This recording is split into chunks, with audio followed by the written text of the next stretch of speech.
Hello, Andrea from Chasing Whimsy. Today I'm going to show you how to make fireflies using lens flares.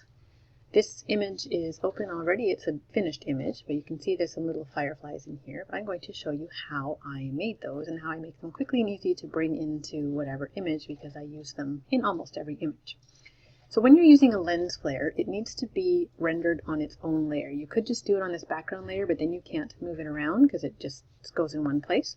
So you would first make a new layer, and in order to put in the lens flare, you also have to have something on that layer. So I usually just fill it with black and then change the mode to screen to get rid of the black, because if you put it on just the black screen and you move it around, it'll move that black with it because it's attached to it.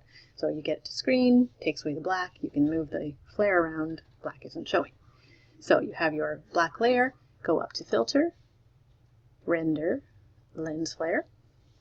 I usually use the Movie Prime, doesn't really matter, you choose which one you like, but I'll show you with the Movie Prime.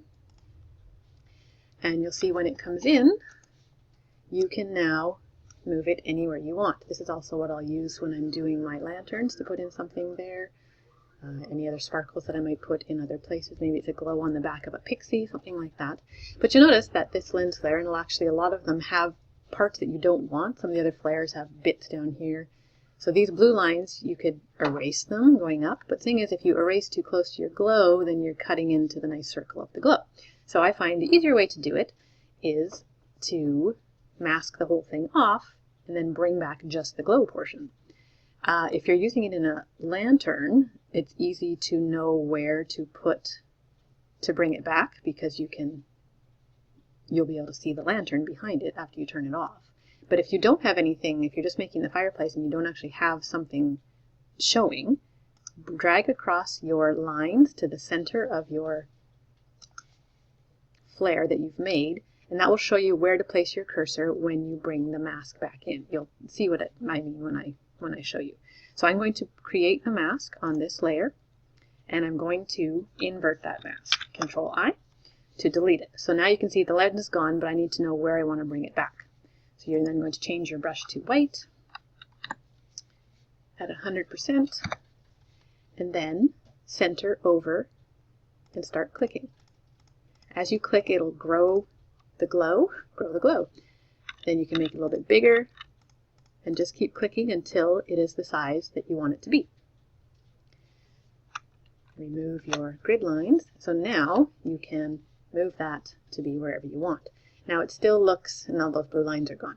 Now it's obviously way too big to be a firefly. So you're going to go Control T to bring up the transform tool. Hold down Shift so it doesn't alter the shape, and just make it as small as you need to make it for a firefly. So I'll make one, maybe that size. And from there, I'm then going to duplicate the layer. So I have another one. I could make that one smaller. I like to have 2 or 3 different sizes of these fireflies. I can then you can click on both of those, hold down Control to click both. You can then right click and duplicate both of those, which will give you both layers again. Now you have 4, like that. Again, you can move each one individually to where you want to position them. It might be a little cluster of 3 that you're doing. Anyway, so you gradually just make as many fireflies as you want. Then if you highlight all of them, click the top one, hold down Shift, click the bottom one, go up to Layer and Group Layers, name it Fireflies. You now have, I spelled that wrong, you now have a grouping that you can move around, but you can also open it to move individual ones.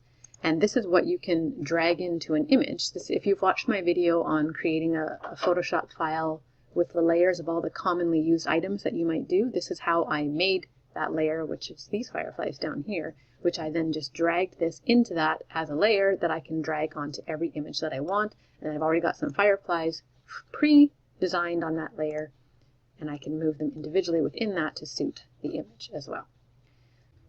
That is how I make fireflies in Photoshop.